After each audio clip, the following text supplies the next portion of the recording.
Cool. Okay. So, hello, my name is Caroline McKinley. I am the Research Services Librarian here at the Health Sciences Library. And what I'd like to do, and I actually kind of like this. This is a good small group. What I'd like to do in the next hour or so, I'm going to hopefully keep it under an hour, is go through the steps needed to start and complete a systematic review. And what I'd like to do is provide a real practical and useful sense of what a systematic review is and does. I want to take you out of the theory a little bit, take you out of just the steps, the dry steps, and show you how those steps actually end up becoming published systematic reviews. And I'm also going to be referring to some resources along the way that will help you supplement to guide you even further, to kind of streamline the process, in addition to what I'm mentioning here in this 1 hour webinar. This PowerPoint will be readily available on a LibGuide, and when I'm done with this presentation, I will show you how to access that LibGuide. And at the end of this PowerPoint, I'm also going to have a list of all the resources that I'm referring to throughout this webinar, with links to those resources. And I'm also, as I mentioned, I'm recording this, so this will also be available to you on that LibGuide. Excuse me. So, what is a systematic review? Okay, bottom line, in a nutshell, it is a research study. It is a secondary research study. It requires a carefully thought out question, very important, specific, refined question, an investigative team, those people who are going to be working on the systematic review. Remember, you're going to be working with people for about, at the very minimum, 6 months, if not longer. So you want to know who you're going to be working with. A study protocol, which is sort of a fancy word for a guide, your playbook that will guide you along the way until it is completed and published. It's your recipe, so to speak. So a systematic review is a secondary research study of a collection of primary studies that have been, as they pertain to your question, based on a specific criteria that have been examined, evaluated, appraised, selected, analyzed, and consolidated for high quality evidence in order to provide a conclusive answer to your research question.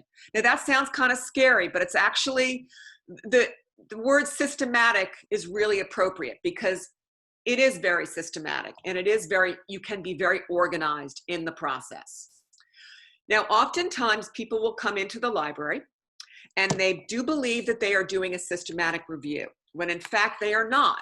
They are doing either a review, they're conducting a literature review. Review article is also synonymous with the term literature review, which is perfectly legitimate. It's a great resource. It's a great, review articles are definitely needed, but they're very different from a systematic review. There's no research question. It's an overview or broad examination of the published literature on a broader topic, usually from one author's perspective, the author being the person who's writing that review or that lit review, same thing. And there's no critical appraisal of the research. And the purpose, they're great for building knowledge base. Okay. A scoping review is a little more advanced in the process. There is a research question, but there's no critical appraisal of the studies, the primary studies. And the purpose of a scoping review, and they're often done prior to a systematic review, is sort of a preliminary assessment out there to assess the research landscape, to discover perhaps gaps in research or information that needs to be explored further. Okay? Now, as promised, I want to take you a little bit out of the theory and show you some good examples. What we're going to see in the next slide is we're going to see this is going to be an abstract of a published systematic review. So it's going to be a little briefer. It's an abstract, it's a summary. But even though it's an abstract, you're going to see how clear and transparent and specific it is. You're going to see a clearly stated objective in the form of a research question, search methods, where did they search, what did they search, the selection criteria, which is the inclusion-exclusion criteria. Oftentimes there's a little confusion as to what exactly that is. The selection criteria defines, it's the what. What do the studies need to look like in order to answer the question? What are the participants? Are they old? Are they young? What's the problem? What's the age range? What's the study design? Are you looking at randomized control trials or observational studies? What are the interventions? What are the comparisons? Is it a drug? Is it a surgical procedure?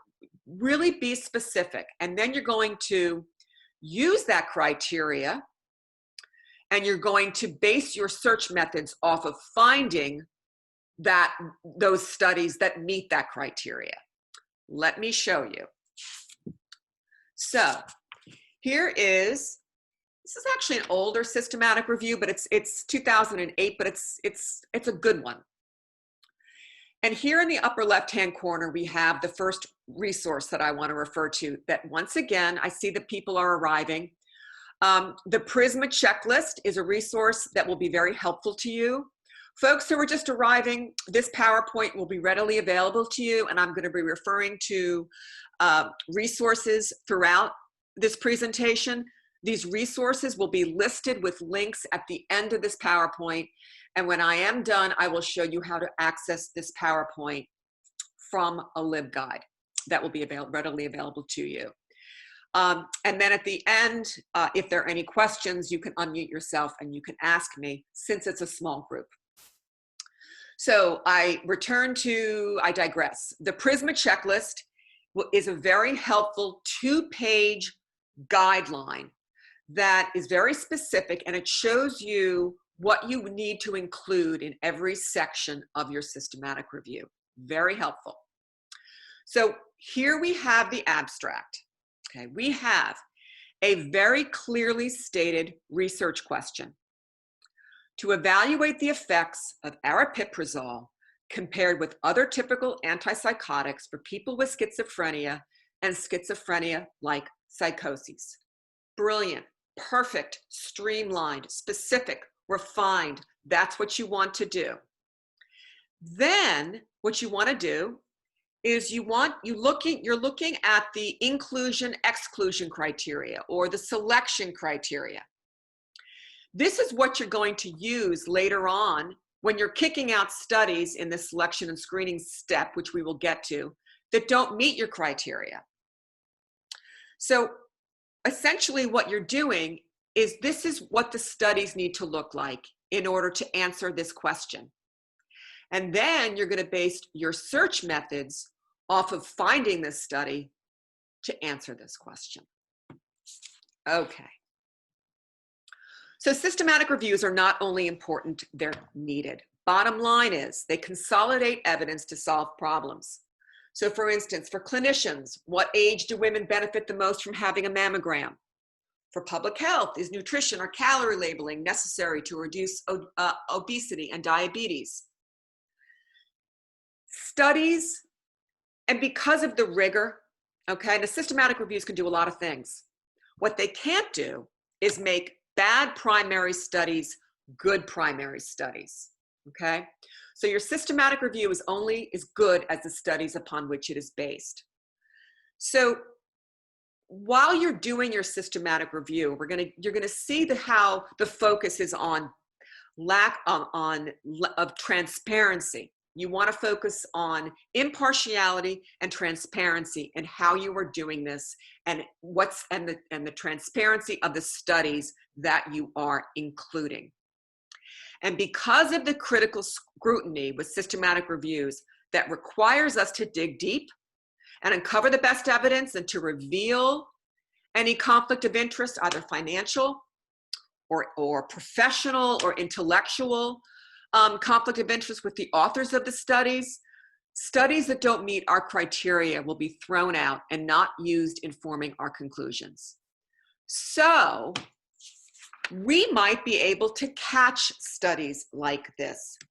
Now, folks, this happens. Whether or not retractions happen, whether they're intentional or due to honest mistakes or just sloppy record keeping, it happens. We read about this all the time. And we do see it often in nutrition. We see that one week coffee, cheese, and red wine are found to be protective against heart disease and cancer. And then the next week, a new crop of studies pronounce that they cause it. And this gentleman's, unfortunately, his articles were retracted. JAMA did retract 6 of his articles. But, you know, this is not isolated to nutrition, okay? And though we cannot be a fly on the wall, and we cannot scrutinize what goes on in labs or how one conducts their methodology or statistical analysis for their research. While we're doing the systematic review, we can examine and evaluate the studies we decide to use faithfully and logically when we form our conclusions. And if one is lacking in credibility, we kick it out. So possibly more accurate conclusions can be drawn. Okay.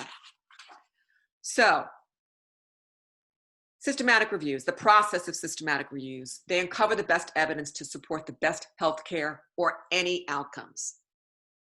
If you want to treat a disease and there are 1 or 2 drugs to use, or you want to perform a surgical procedure and there are 1 or 2 surgical procedures that you think you might want to approach, systematic reviews attempt to pull together all of the treatments and analyze them to help you make the best decision based on the best evidence.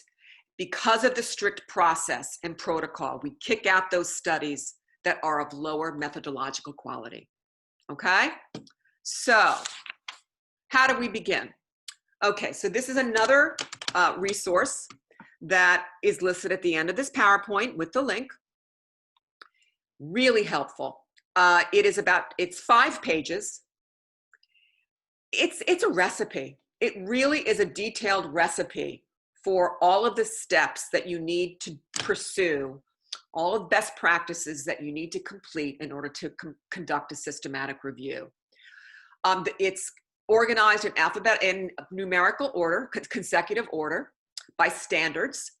And you'll notice, particularly standard 2.2 and 3.2, the emphasis on bias or lack of, or focusing on not pursuing bias. You want to be impartial, both as it pertains to the study and within the team conducting the systematic review. Transparency and impartiality is key. Okay. I personally believe this is probably one of the most important steps, and that is formulating your research question.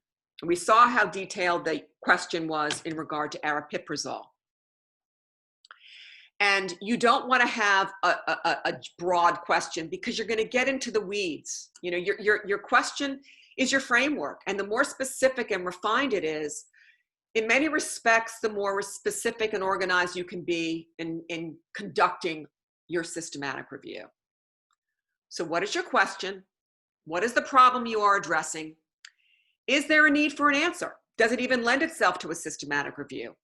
Now, there are many different frameworks or logical designs or models that you can use in order to refine your question. There's PICO. P stands for people or population or problem. I stands for intervention. There's also PEO, which is where the E stands for exposure. In this case, I've used PICO. C stands for comparison, and O stands for outcome. The outcome of interest that we're driving ourselves for. What is it we're trying to understand? And as you can see in formulating the PICO question for the aripiprazole article, we have P, people with schizophrenia, I, aripiprazole, C, other typical antipsychotics, and O being outcome. We're looking to stabilize these folks. You also want to see if a systematic review or a systematic review in process exists already. You have your question. Now let's see, does it already exist? Is already someone pursuing this? You can check a few places. Systematic reviews can register anytime prior to data extraction. What do I mean by registering? Most people, and you're going to want to do this, and we'll get to that step in a second, you're going to want to register your protocol. Your protocol, once again, is your guidebook, your playbook as to how you're going to be conducting your systematic review. So you want to see whether or not a protocol for systematic review in process exists, as well as a published systematic review. You can check a couple of places. Cochrane Database of Systematic Reviews also has completed systematic reviews, published systematic reviews. The systematic review on aripiprazole was one such systematic review. Cochrane also has registered protocols for ones in process. And Prospero is where you're going to be registering your systematic review once you've completed the protocol. And that is also where you can look to see. Keep in mind, if you see a systematic review that's a protocol for one that's 2 years old, you might want to, not all protocols end up getting published. So if you do see one and with a research question that you're passionate about and that needs an answer, you might want to double check with the author to ask them, what's the status on the project? Are they, with all due respect, are you sitting on it? Well, what are you doing with this? So that's something to keep in mind. Okay, so you have your research question that needs an answer. You're ready to roll up your sleeves. You want, ideally, members of your team, someone who is good at research and information retrieval, someone who could perhaps work with a librarian who understands a little bit basics about search strategies and search strings. If you are going to be doing a meta-analysis, you definitely want someone who's good at statistics and quantitative analysis, doing a statistical analysis where you combine the quantitative results from the collection of primary studies to form a quantitative, conclusive answer. And you also want someone who is familiar with or an expert in the subject area that you're pursuing. Are you doing it on infectious diseases? You might want someone who is an expert in epidemiology, behavioral science, someone who that is their subject matter, someone who's perhaps done studies on schizophrenia before. And you also want to uncover any intellectual bias that would reduce the credibility of the review with the team members itself. Okay, you want an interdisciplinary team based on the needs of the question or topic, and you don't want authors on your team picking those primary studies that support their point of view, right? You need to let the data support the answer to the research question. Okay, so you want to create your protocol now, which is essentially your playbook that will guide you along the way until you, from start to finish, to accomplishing your project. Now, this is essentially the nuts and bolts of your protocol. You're going to have your research question, describing the study screening criteria, what the studies need to look like in order to answer your research question. How are you going to be searching? What databases? What are your synonyms? What are your subject headings? If you're doing it on ibuprofen, or you might want to have, you're going to be listing your synonyms such as ibuprofen and Nuprin, Advil, anti-inflammatories, all of that. And I'm going to show you an example of that. You're going to be citing and describing how you're going to be critically appraising each study. Okay. How will you be extracting the data? How will you synthesize and summarize? But it's actually even a little easier than that, because that's sort of like the meat of it. Because you're going to be registering on Prospero, which is an international database of all of these registered protocols.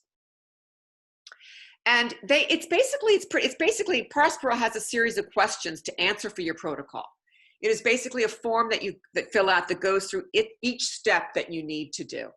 And of course, while you're on that, in that database, there are guidelines on, FAQs that you can look up if should you have any, should you need further clarification on how to answer a specific question. Very simple. Okay, I'm bringing this up because oftentimes people don't want to register their protocol, and you really need to. It's very important. Why? Because many journals that you wish to get published in require that you register your protocol. And it protects others. It's just like you're going to be looking to see whether or not a protocol is registered, to see whether or not there's one out there that you want to pursue. You don't want to waste your time. So it gives you access to information about ongoing reviews, and it helps avoid the unattended duplication of reviews and wasting of resources. It protects you because it's a public record. It shows that your methods are transparent, reproducible. It shows that you're being honest. It keeps things open and honest. It shows how the credibility of your study, reveals how you intended to do it. Now, you can add amendments to your review, your register protocol, and cite updates along the way. You do, of course, want to give reasons, very clear reasons as to why you're doing that. And finally, the final results can be compared with what was intended at registration. So, there's no accusations of cherry picking or data dredging. You manipulated this protocol, you changed it in order to support your final hypothesis. It's a very professional way to show transparency and honesty. That being said, you do want to register really early on. Obviously, completed reviews should not be registered, only protocols. Okay, published, once you've completed your systematic review, you don't want to register. You have to register your protocol. You should ideally do this once you have completed your protocol, all right? Once it's been finalized with your team. But you definitely want to do it before screening for studies screening for studies for inclusion begins. In other words, before you start kicking out studies that don't meet your criteria. And the reason is because that timing will reduce the opportunity for conscious or subconscious manipulation of inclusion criteria to include certain studies to mold a review to reach a desired conclusion. It's a nice way of saying, of course, cherry picking or data dredging.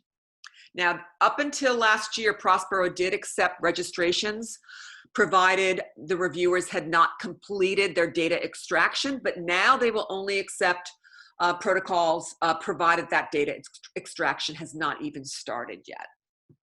Okay. Now, what we're going to see, once again, is I'm going to show you the meat of the meat of the article, the meat of the systematic review, and how it has progressed. And we're going to see a very detailed inclusion-exclusion criteria. All right. Now, we saw the abstract of this earlier on aripiprazole. And now you're going to see how everything is in more detail. Again, here is the study eligibility. This is the inclusion criteria, what the studies need to look like in order to answer that question. And you're going to be using this criteria later on when you're kicking out studies when you screen that don't meet your criteria. So we have a very detailed explanation of the types of studies. We have a detailed explanation of the people, the P, the participants, the interventions. And I also want to show you, you're now going to be basing your search strategy off of finding those studies. What general bibliographic databases are you going to be using? What subject-specific databases? I believe in the aripiprazole, they use PsycInfo. What regional databases are you going to be using? That might be applicable if you're doing, if your research topic has to do with a particular area of the world. Will you pick up the phone and contact authors of studies that have not been published yet? That is basically known as gray lit. okay? Gray literature is that which is produced on all levels of government, academics, business, and industry that is not controlled by commercial publishers. And that, I'm going to be showing you an actual example of that and how a team presented that in their published systematic review. And then you're going to base your search strategy off of finding those studies. And what you want to do is you do want to document your search strategy. You want to show the synonyms, the keywords, the subject headings, okay? The next slide offers a really good example of that. Keep in mind, documentation is very important, particularly in your regard to your search strategies and your search strings, because being reproducible, we hear that word a lot in research. In regard to a systematic review, that's the goal, okay? But at the very least, you want to show the world what you did. So what you did was clear, and that we understand that what you did is clear, and that we can interpret and evaluate what you have done, and that what you have done is correct and exhaustive. You casted a wide net. Your documentation needs to be so clear and specific so that it can be understood and evaluated.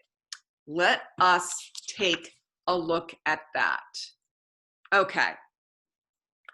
So here is another published systematic review. And here we see the databases that they used, okay? Medline, PubMed is the public interface for Medline. So when you see Medline, you're essentially seeing PubMed.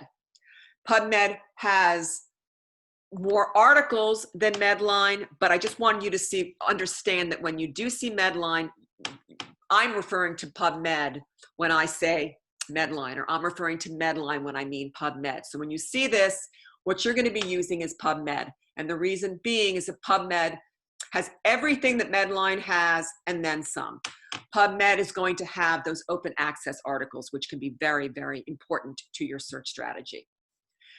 Here we also have the subject-specific database, PsycInfo. And now we have the beginning. At this point of the systematic review, you want to do a highly sensitive search. You want to cast a wide net to grab everything you possibly can on your topic, on your research question. And then you're going to be kicking out later on to get more specific. But at this stage of the game, sensitivity rules. Okay. When you click on table A1, you are taken to the specificity of the search string. Okay, the search strategy and the search string. Here are the concepts, and here are the search terms that they used. All right, keep in mind that not all publishers require you to list each individual, the specifics of each individual search string per database. But for your documentation, you definitely want to keep it in your back pocket, because you might want to include it as an appendix, or you might want to have it for your own records, but you definitely want to keep that documentation handy. Okay. So this is, they dug deep, okay? And which is exactly what you want to do. You want to do an exhaustive search. Sensitivity rules here. You are going to be having a large amount of results that are going to contain, I shouldn't say that may contain, that will contain useless studies from which to choose. But then you will need to weed it down to the best evidence based on your criteria. Now, the more studies you have chosen from a wide range of diverse resources, like unpublished studies, as well as other databases that do have published information, the wider the range of diverse resources that you choose, the less chance there is of bias and weaker evidence. Okay. So what you're going to be doing is you're going to be searching general bibliographic databases for published articles, published studies. You're going to be searching in PubMed, which is the public interface for Medline. Once again, PubMed has everything Medline has and then some. You might want to search in Embase if your research topic has to do with drug efficacy and disease relationships. Embase is it's an excellent database that really covers everything in PubMed, but also has a big focus on pharmacological information.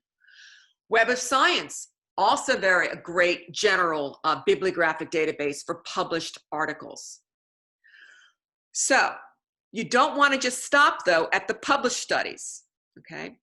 You also want to go into the unpublished information, or the traditionally unpublished, the commercially unpublished studies by way of conference papers or conference abstracts, okay? Also, Cochrane Central Register of Controlled Trials has published studies, but also unpublished studies that are registered on clinicaltrials.gov and the World Health Organization.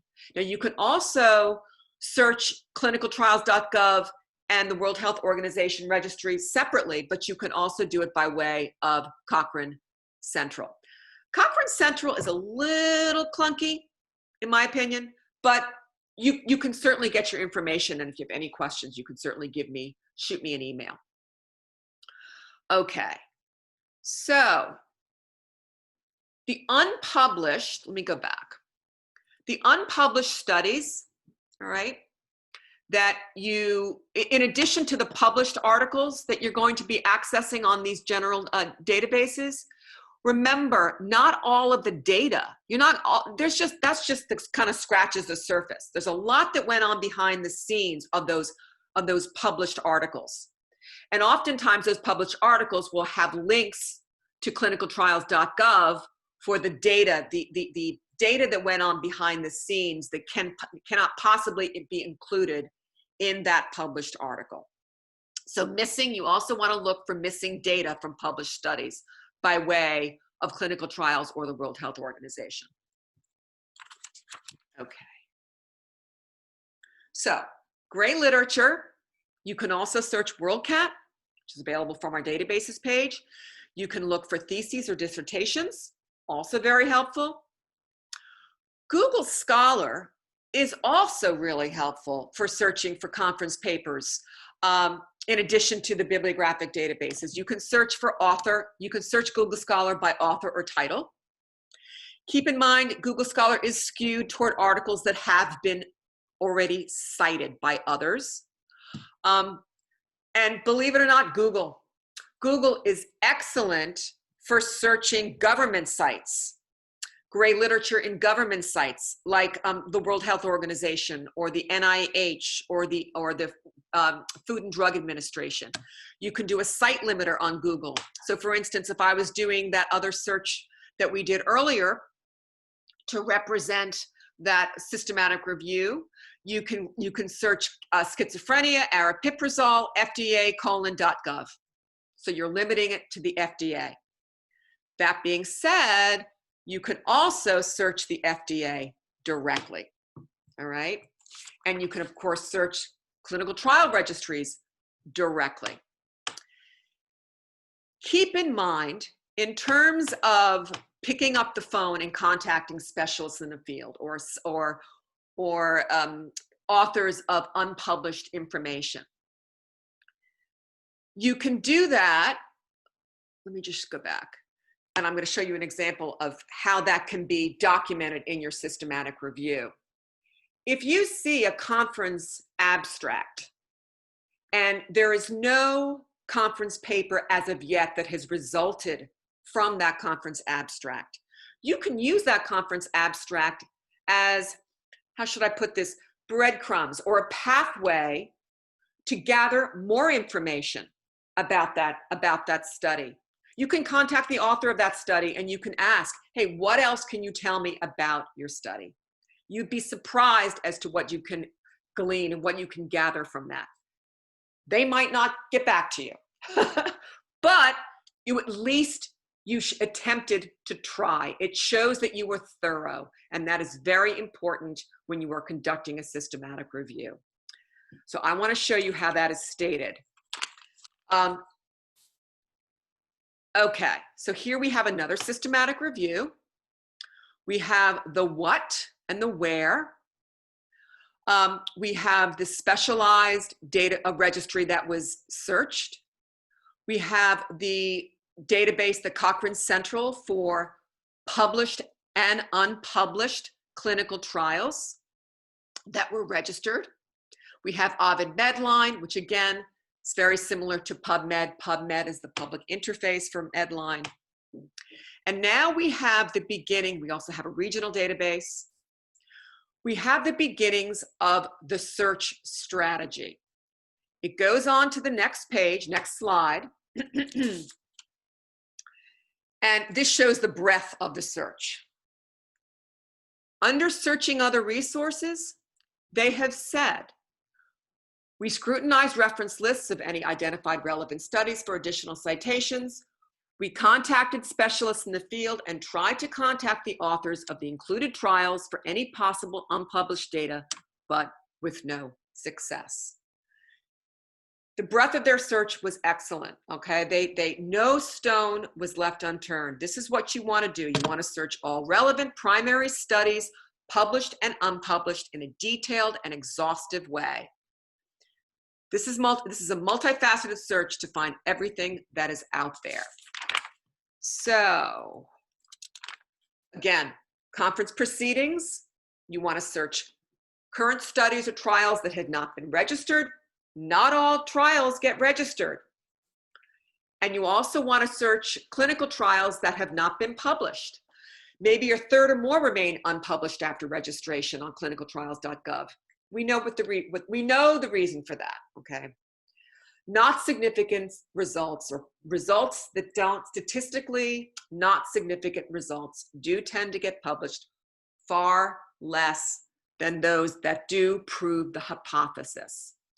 And even you do want to search gray lit, because even the published studies, there's oftentimes missing data from published studies. There's a lot that went on behind the scenes that will be linked to, a lot of data that will be linked to clinicaltrials.gov. Okay, now you have completed your multifaceted search, comprehensive search. Now it is time to weed out and screen for the studies that don't meet your criteria. You're going to start kicking out studies that don't meet your criteria. Now, this is usually conducted in two levels, 2 passes.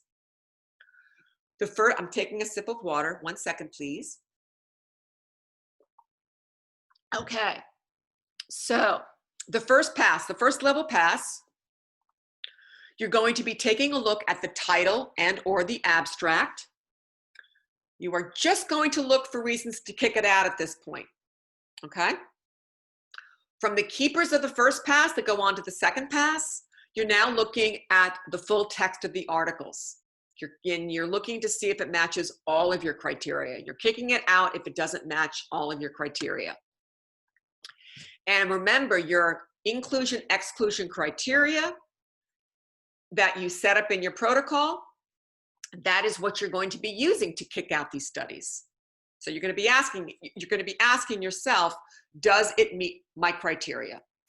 And you're going to be documenting your reasons for the exclusion by way of what we refer to as a PRISMA flow document.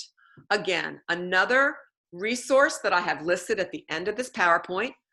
This PowerPoint, I will show you at the end how to access this. There are a couple of tools that you can use, web tools that you can use to help in your screening and selection process. Those 2 are listed at the end of this PowerPoint. One is called Rayon, and Rayon is free. It's really helps you in the preliminary initial screening process. There is also something called Covidence. Don't know if you've heard of that. Covidence. There is a fee for Covidence. Last I looked, there was a free trial for academic use, so you could certainly look into that. The reason why there is a fee in regard to Covidence is because Covidence takes you beyond what Rayon can do. Covidence can actually create this Prisma diagram for you. It takes you beyond just the initial screening process and can actually export your data to another software called RevMan 5, which I will get into in a second. But again, Rayon is free. Covidence, there is a fee in regard to Covidence, but I believe last time I looked, which was actually a couple of weeks ago, there was a free trial available for academic use. So you can certainly look into that, because Rayon can help create this Prisma flow diagram for you. That being said, it's not too difficult to create it manually. And I'll show you how one did it in a published systematic review on hybrid ablation for afibrillation. I'm going to take you through this. Okay. Here we see the comprehensive search up here. Now, actually, they only had 210 primary studies, which is actually a lot, but I've seen 3,000 results in the first, after people have completed their exhaustive, sensitive search. Because remember, sensitivity rules up here. You're going to get more specific down here, but up here, you're casting a wide net. Gray lit, published articles, contacting authors if possible. So you're going to have a lot. Then what the authors did, authors of the systematic review, they excluded 132 after looking at the title, and they documented the reasons for exclusion. So bottom line, if the population you are studying is on adults, that is what related to your research question, and the title refers to children, you're going to be kicking it out. And then from there, you're going to go, and then here they actually went from the abstract to a title. I'm sorry, from a title, title to an abstract. So they kicked out 132 from 210. All right, now we have 78. They took a look at, those went on to the abstract. They kicked out 33 from that 78. These are the reasons for the exclusion. They then had 45. 45 went on to full text. They excluded 12, documented the reasons for the exclusion. 12 from 45 is 33. 9 of those articles were systematic reviews. And then they had 35. Those 35 went on to the critical appraisal, the scrutinizing those studies for high methodological quality, for examining conflict of interest, transparency. So they ended up having 12 studies that they included in their final systematic review. So the appraisal process, which brings us to the appraisal process. At the end, I keep on saying, at the end of this guide, at this PowerPoint, I've listed a couple of resources that will guide you in the appraisal process. And one is the CASP, critical appraisal resource called CASP, and also Joanna Briggs.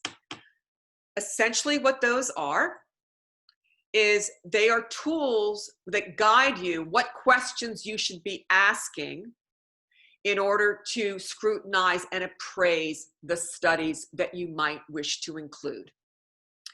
You do want 2 or more researchers, ideally, to work independently from one another, to avoid selection, bias in the selection of the studies, and possibly a third person to resolve any differences of opinions. Okay, you're going to be going real deep. You're going to be scrutinized really closely to uncover any bias in the study itself, the methodology, as well as who is the researcher, who is the author of this study, what are his or her professional or financial association, was the methodology of high quality, was it transparent, was it clear, can I see how it was done, was it done accurately, did it even answer the question? And once again, Here we have an example. We're returning to the article on aripiprazole, and we see a nice example of the critical appraisal and how they documented it. Remember, systematic review, your systematic review is only as good as the studies upon which it is based. So we have a very clear description of how they selected the randomized controlled trials that they used in their final analysis. They independently inspected all reports. So there was obviously more than one person choosing and selecting. We resolved any disagreements by discussion. They have the assessment, how they assessed the methodological quality of those studies that of the studies that they chose, and the level of bias and allocation of concealment. Okay. Here's a little nugget that I just wanted to share. You might be aware of this, and if you already are, my apologies. But as an example, you cannot scrutinize too much, because when you write your summary and your systematic review, you're going to want to summarize and explain the quality of the evidence and explain the strengths and the weaknesses of each study and perhaps why you included them. I found this fascinating. In 2018, in the New England Journal of Medicine, the New England Journal of Medicine issued a correction on a letter to the editor that was written by a Harvard grad student. It was written by a Harvard grad student in 1980. And the reason for the correction was actually written about in The Atlantic. And the article in The Atlantic actually described, actually I have my dates messed up, but that's okay. The article in The Atlantic basically describes how this letter to the editor in 1980, to the letter to the New England Journal of Medicine in 1980, written by a Harvard grad student. The grad student did nothing wrong. Basically what they did was they described the rare risk of addiction to opioids on patients in their area, in a controlled hospital setting. How that letter to the editor morphed and grew legs. What happened was it was routinely cited incorrectly, that letter to the editor was routinely cited incorrectly as evidence by researchers in many scholarly journals and consumer magazines. It was inaccurately called, quote, an extensive study and even a landmark study. Drug companies even used it to say opioid addiction was unlikely. Yes, it was unlikely in a controlled hospital setting, but clearly not unlikely in the general population. And that event was described quite clearly in the book Dreamland, The Tale of America's Opioid Epidemic. So I thought that was somewhat interesting. Okay, moving on. We talked a little bit about casting a wide net, going into the general bibliographic databases, examining unpublished studies as well, clinical trials, as well as conference abstracts or conference papers. The reason why you want to do that, obviously, is to avoid publication bias. Okay. We know that negative studies, or I shouldn't say negative studies, studies that, that don't indicate significant results tend to be published less. And as a result, we know that that can lead to an overestimation of benefits and an underestimation of harm. So oftentimes what you will see, and you're going to be taking a look, you're going to be reading systematic reviews. You're going to be seeing in a published systematic review what we refer to as a funnel plot. If all of you are clear as to what a funnel plot is, my apologies for going quickly over it, but essentially what it is a graphical display of we hope it's a graphical display that's going to indicate a lack of publication or a lack of publication bias on your systematic review.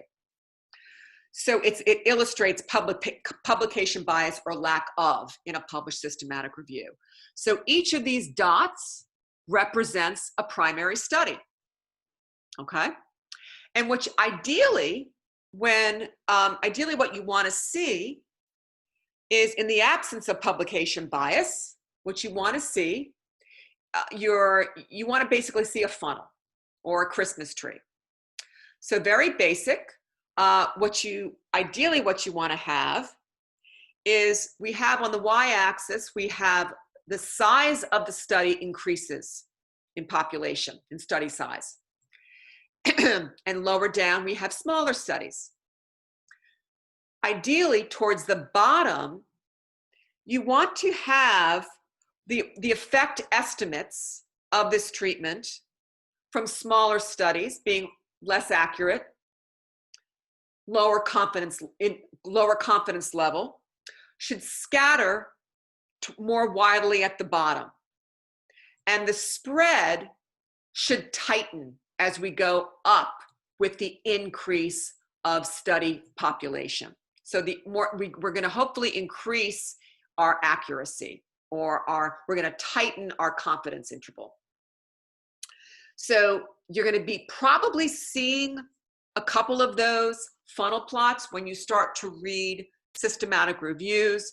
I wanted to give you a very basic review of what essentially it is. Not everyone believes that they're a great display of publication bias, but you will be seeing them a lot. Okay. Now, you're going to have a lot of data to manage. Quite frankly, I think that Google Drive really is excellent, and it really offers very easy to use sharing and collaboration features. Google Docs for any narrative information, qualitative, descriptive information. You can, of course, set the permission settings to view or modify or edit, since you're going to be working with other people. And of course, Google Sheets for quantitative data. Again, there is that word, reproducible. Yes, that is the goal. But at the very least, you want people to understand and evaluate and interpret what you did, and that what you did was correct, clear, transparent, multifaceted, and exhaustive.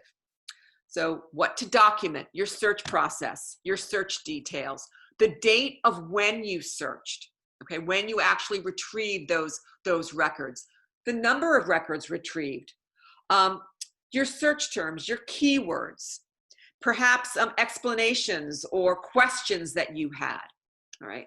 All of that is going to be essential for you when you're writing your systematic review.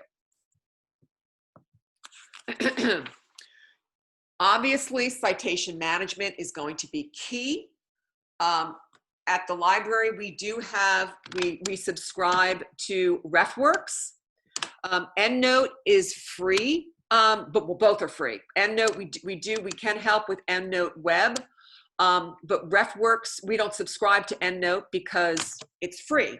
But we can certainly help you if you have any questions regarding the web version of EndNote. We do subscribe to RefWorks. RefWorks is not free to us, but for you, if you're affiliated with us, which I'm assuming most of you are, you can use your affiliated email that you use, whether or not you're at Westchester Medical or whatever affiliated hospital that you have registered with us. That is your the email that you use to access the library resources. You can create a RefWorks account. And again, we have a RefWorks LibGuide, which I can show you at the end of this presentation. RefWorks is really cool, very easy to use. You can save citations and abstracts. You can create folders and subfolders, and you can provide access to your team members. You can also cite while you write. So as you're writing your systematic review, you can click insert, and you can insert an in-text citation. Very easy to use. And then you can, of course, export your references as a CMV file into certain spreadsheet software such as Excel or Google Sheets. RefWorks, I find RefWorks to be extremely easy to use. Okay, now you have searched, you're tired, you've searched, You screened, you've appraised, you've selected, you've sorted, and now you have your collection of 5, 6, 7, or 8 primary studies from which to extract the data and make your conclusions to answer your question. So, in addition to being a selection and screening software, as I mentioned Covidence earlier, it can export your data into something which called RevMan 5. Again, RevMan 5, last I looked, had a free trial for academic use. So you can certainly look into that if you don't have a statistician on your team. My understanding, I've not used RevMan 5, but my understanding is it can definitely do a statistical analysis and perform a meta-analysis of your data if indeed you are including a meta-analysis in your systematic review. What is a meta-analysis? Well, a meta-analysis is a way to quantitatively summarize all of your results. You don't have to do one, in which case you would just do a narrative analysis. But let's take a look and see what a meta-analysis looks like. So, a meta-analysis yields a quantitative summary of the results. Okay, it's a statistical analysis, a statistical pooling or averaging of all of those primary studies into one final answer. Okay. Without a meta-analysis, all of your results from qualitative data or quantitative data are analyzed and summarized with a conclusive narrative without being statistically combined. You will see systematic reviews with meta-analyses as well as without meta-analyses. When one does a meta-analysis, oftentimes they use what we refer to as a forest plot. A forest plot is a graphical display that shows the different results, in this case, the different results from 3 different primary studies into one final statistical pooling, one final conclusive answer. So here we have, in this case, the diamond is actually touching the line of no effect. And this essentially means that the overall outcome rate in the treated group, the intervention group, versus the control group is pretty much the same. So that is a very basic description of how to read a forest plot. And again, a forest plot, you will see a forest plot most often when a meta-analysis is included as part of a systematic review. You've worked really hard. Now you need to find a publisher who is appropriate for your systematic review. You also might want to do that prior to even starting your systematic review based on your research topic. You can examine the publisher websites, the journal websites, to see, because they undoubtedly have their own criteria. But we also have a scholarly communications LibGuide, which I can show you how to access at the end of this, which we're actually almost done. And you will see ways of resources on that LibGuide that can help evaluate the journals from which to choose that is most relevant or appropriate for your topic.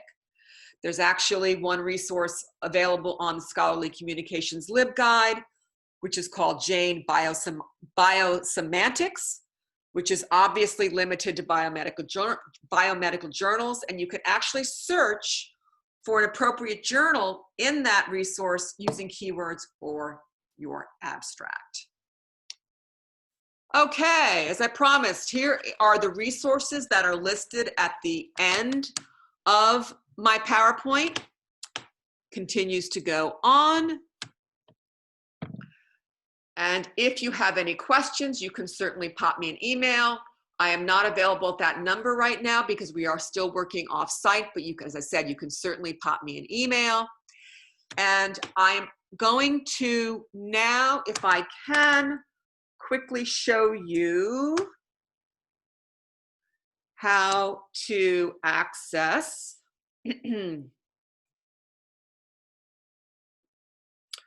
excuse me.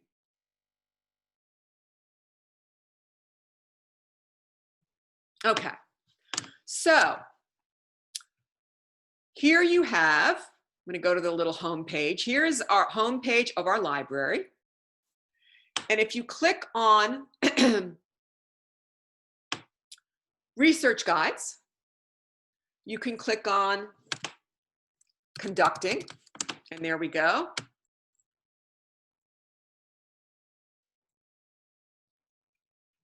Let me see, we have a chat, 1 second.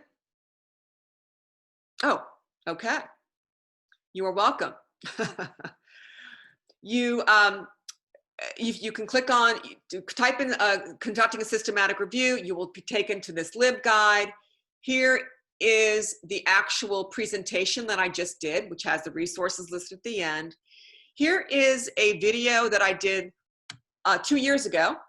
I'm going to be recording this right. I'm recording this right now. I'm going to be replacing this video with the one that I'm doing right now. That will be up next week. So if you have any questions, you can certainly go back and view that.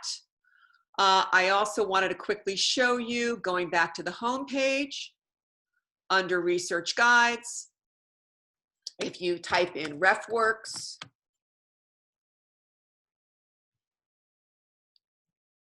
here is a lovely LibGuide that was created by our digital services librarian, who she's going to get angry at me by telling you she's fantastic, as is our other public services librarian. They are just great, great gals, so smart, so helpful.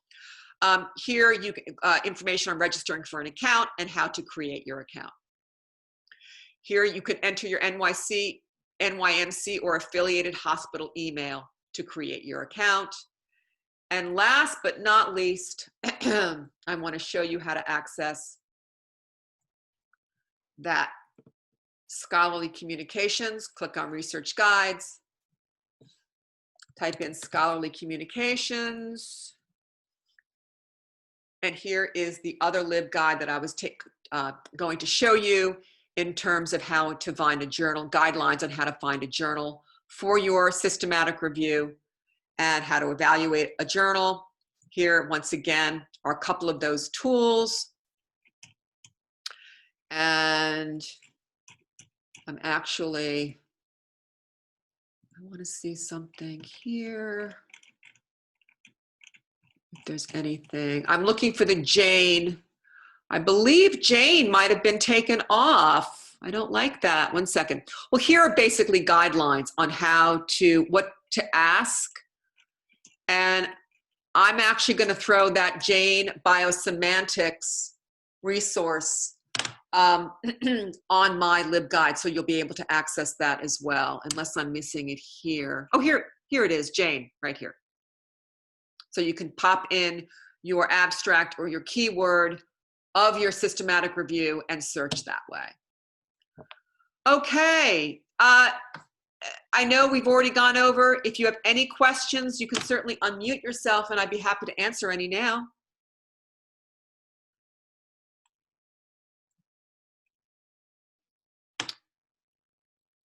I guess not. So thank you very much, everybody. Be well.